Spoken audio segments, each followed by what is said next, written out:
Well, we're back with Dr. Deanna Dye, and she is explaining to me the meaning of my name, which is in English is Elizabeth.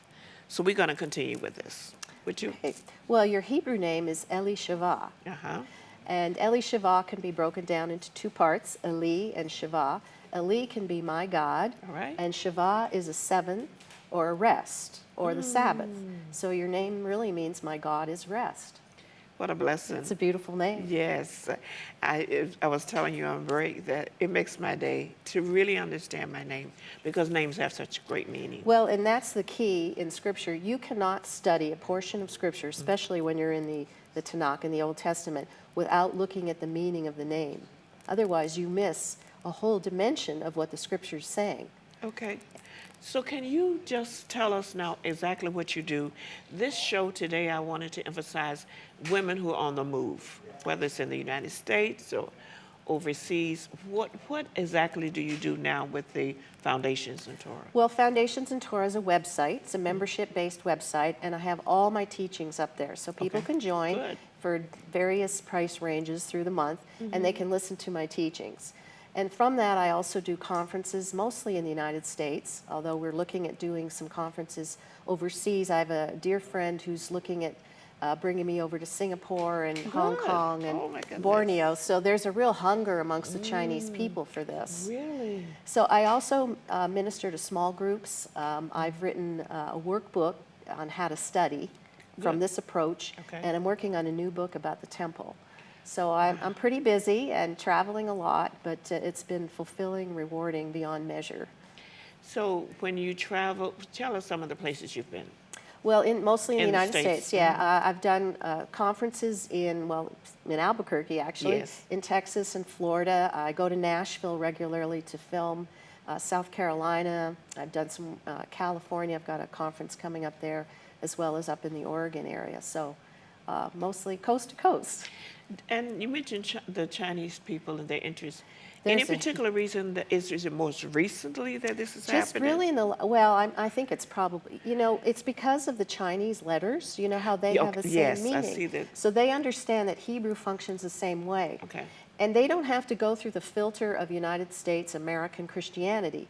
They can go directly to understanding the Hebrew roots without that Western culture to influence them. Okay. So they're hungry.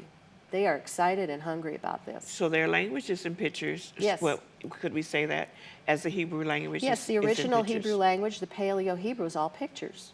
Is Japanese, isn't it similar? Similar. Not the letters are not as complex as they are in Chinese. Oh. Yes, but it's a similar thing. So there's a hunger there. So I'm very excited about that opportunity. Okay. Now, since you teach Torah foundations, yes, I often hear of Torah portions that every week we have a different portion? Yes. Well, now in today's culture, under Rabbinic Judaism, if you will, the 5 books of the Bible, the 5 books of Moses, are divided into little sections. Okay. So you would start reading after Sukkot, which is the Feast of Tabernacles. That's when the new annual cycle would begin. And each week, on the Sabbath, the Shabbat, you would read a portion of the Torah. And it would only be a few chapters. And so it would take you an entire year to go from Genesis all the way through Deuteronomy. Oh, a year. Yes. When often Christians are saying they read the whole Bible throughout the year. Right. But the Torah, it's a year. Yes, well, now back at the time of Yeshua, Jesus, the Torah portions were divided into 3.5 years.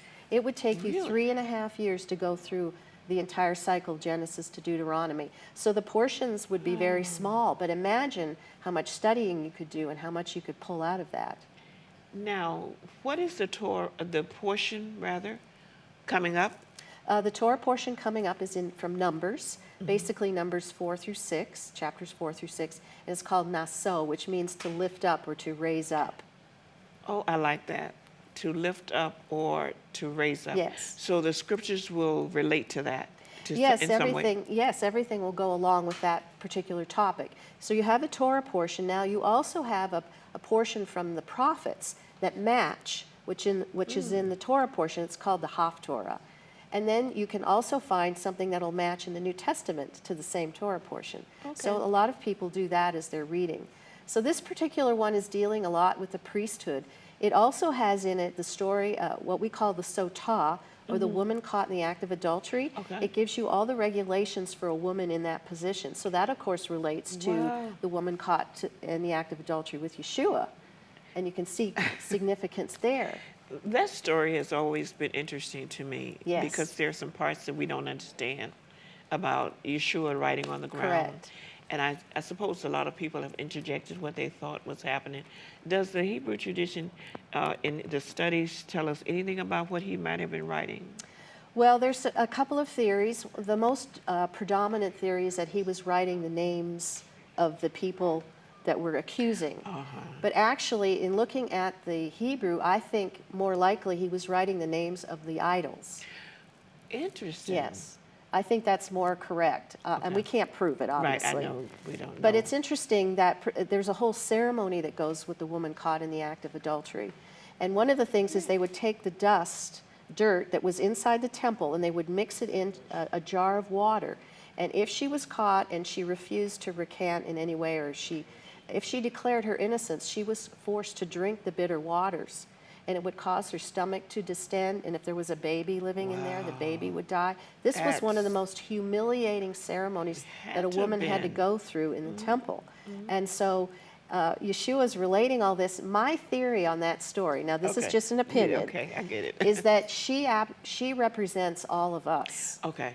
She represents what we would call Israel. Israel is the bride. Yes. And she is the adulterous bride, just the way Israel was all the way through, as we read all the portions through from Genesis really all through the Old Testament. Israel is seen as the adulterous woman, going out from under her relationship with God. And I think the adulterous woman there represents Israel.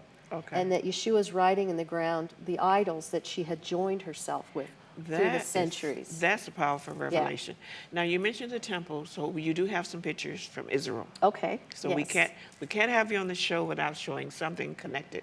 Yes, I go to Israel quite a bit. You do? At least once a year. And in fact, we're going to take a tour to Israel, just dealing with the temple. But we travel all over the country from Dan to Beersheba. So let's see what we have Well, this here. is one of my favorites. Now, this is at the southwest corner of the Temple Mount. You can see the walls that go around the city. And there's a spring stone on the wall. You can kind of see the remains of it. That would have been where Robinson's Arch was at the time of Yeshua. And all of that there are just, that's the archaeology. They've advanced this from this slide, but you can see when the Romans invaded and destroyed the temple walls, all of the rocks fell down on the pavement there. And you can see those giant boulders. So that was one of the main entrances into the whole temple complex there, So do we have another image that we can share at this time? Sure, yeah. Now this would be in the same position. I was trying to get the dimension. You know, when we think of a wall around the city or around the temple, we just sort of think of some little wall, but this thing's almost 100 feet. Oh, so really? You stand at the bottom and you're looking up, and then you can see how it goes in. It's not straight. There's an angle. So with each level, it would become smaller and smaller. It was not a straight line. So, and then we have this thing called mixed use, where various, like for instance, at the time of the Crusaders or the Mamelukes, they would take old archaeology, the old rocks, and put it back. But it would be out of its proper time frame. Yes. So it's hard to tell. You know, that the time frame is everything in archaeology. So you Yes, see the I wall, love you see Herodian archaeology. stone at the bottom, Crusader stone, you know, using the Crusader time period at the top. It's quite interesting. Archaeology has always been interesting to me. Okay, any more slides we can look at today? I think we probably have a couple more we can take a look at. It's right. up to you. Okay. So this is the tomb of the patriarchs in Hebron. Hebron is a very special place because this is where the patriarchs and the matriarchs are buried, except for Rachel. She was buried on the road to Ephrat. This is another view then of the tomb of the patriarchs. This was built by King Herod in the first century. And so they are actually buried in tunnels underneath the tomb of the patriarchs there. So interesting. Any last words you could leave for us? Could you pray, give us a closing prayer in Hebrew? I don't want to put you on the spot. Oh, no, that's okay. I'd love to I was hear just that. thinking, you know, there's an expression, Baruch haba Hashem Adonai. Blessed is he who comes in the name of the Lord, from Psalm 118. And so we look for his return and we say, Baruch haba Hashem Adonai. That's such a blessing, Dr. Deanna.